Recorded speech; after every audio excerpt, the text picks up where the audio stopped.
இன்றைக்கி வந்து நான் வந்து வெஜிடபிள் வித்து ரவா உப்புமா எப்படி பண்ணுறதுன்னு பார்க்கலாம். இது வந்து ரொம்ப வந்து உப்புமா சாப்பிடும்போது பிளாண்டாக இல்லாமல் கொஞ்சம் வந்து டேஸ்டியாக இருக்கும். இதுக்கு வந்து ஃபஸ்ட்டு வந்து நான் வந்து ரவையை 2 அழகு ரவை எடுத்திருக்கேன். அந்த ரவையை வந்து வறுத்து வச்சுட்டேன். நான் 2 அழகு ரவையை ஒரு கடாயில் வறுத்து வச்சுருக்கேன். கொஞ்சம் எண்ணெய் போட்டு நல்லா வறுத்துருக்கேன். ஏன்னா வெறும்னா வறுத்தோம்னா தீஞ்சிரும். லேசாக எண்ணெய் போட்டு சிம்மில் வச்சு வறுத்து எடுத்துக்கோங்க. இப்போ வந்து ஒரு 4 முந்திரி நெய்யில் போட்டு வறுக்கிறேன்.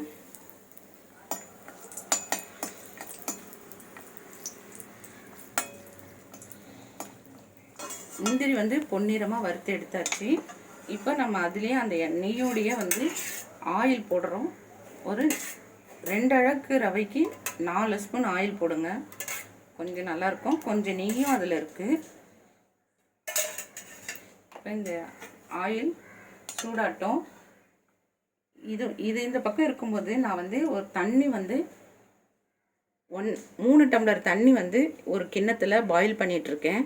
நம்ம வந்து எப்படின்னா யூஸ்வலாக வந்து உப்புமா வந்து நம்ம வந்து வெங்காயம் தக்காளிலாம் போட்டு வதக்கிட்டு தண்ணி விட்டுட்டு ரவையை போடுவோம். இது வந்து நமக்கு உதிராக வரணும் உப்புமான்னு. நம்ம என்ன பண்ணணும், தண்ணி கொதிக்க வச்சிடலாம் ஒரு பக்கம். அது கொஞ்சம் சிம்மிலே வச்சுட்ருக்கலாம். கடுகு போட்டாச்சு. ஒரு ஸ்பூன் கடலைப்பருப்பு போட்டுக்கோங்க. கடலைப்பருப்பு பொன்னிறமாக வரணும். வெங்காயம் ஆட் பண்ணுறேன். வெங்காயம் வந்து நான் வந்து 2 வெங்காயம் எடுத்துருக்கேன். இன்றைக்கி பெரிய வெங்காயம் 2 எடுத்து இதில் ஆட் பண்ணுறேன்.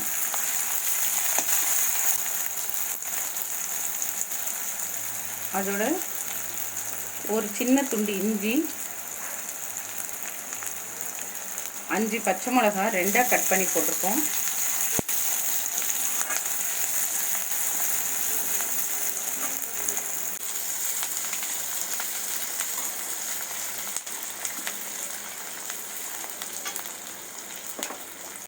வதங்க கொஞ்சம் சால்ட் ஆட் பண்ணியிருக்கேன்.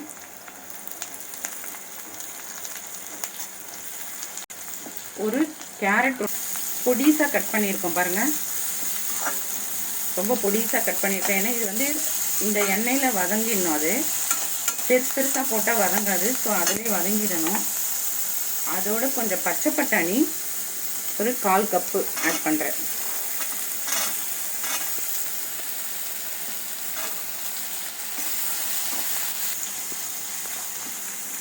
இதுக்கு ஒரே ஒரு தக்காளியும் நான் கொஞ்சம் போடுறேன். இப்போ இது எல்லாமே நல்லா வதங்கட்டும். பாருங்கள், இது நல்லா வதங்கி வந்துருச்சு. இப்போ இதில் ஒரு 1/2 ஸ்பூன் மஞ்சள்தூள் போடுறேன். ஏன்னா டிஷ்ஷு பார்க்கறதுக்கு கொஞ்சம் நல்லாயிருக்கும், சாப்பிடவும் கொஞ்சம் டேஸ்டியாக இருக்கும்.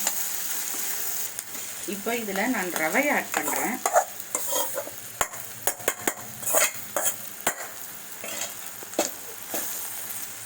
மொத்த ரவையும் ஆட் பண்ணிட்டேன். இப்போ இந்த ரவையை ஆட் பண்ணிவிட்டு நல்லா ஒரு 2 கலர் கலரிடுங்க.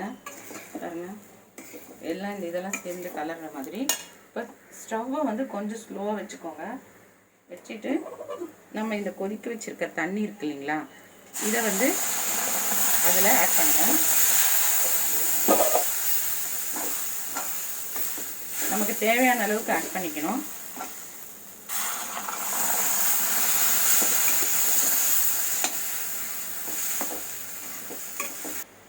இப்போ இதுக்கு தேவையான சால்ட் ஒன்று ஆட் பண்ணிடுறேன். இப்போது இந்த டிஷ்ஷுக்கு தேவையான சால்ட்டு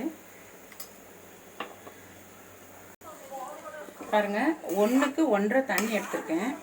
அந்த தண்ணி இழுக்கிற வரைக்கும் நீங்கள் கொஞ்சம் கொஞ்சமாக விட்டு கலரிடுங்க. கலரிட்டு அந்த தண்ணி ஃபுல்லாக இழுத்துடணும் ரவை. ஸோ அந்தளவுக்கு கொஞ்சம் கலரிடுங்க. ஏன்னா இல்லைன்னா ரவை வெந்திருக்காது. எல்லா தண்ணியுமே விட்டுருங்க. கொதிக்க வச்சுருக்க தண்ணி இருக்குது இல்லைங்களா, அது எல்லாத்தையுமே இதில் ஆட் பண்ணிடுங்க. இப்படி கொஞ்சம் நேரம் கலரிக்கிட்டே இருங்க. பாருங்கள், எம்மியான உப்புமா ரெடி ஆயிடுச்சு.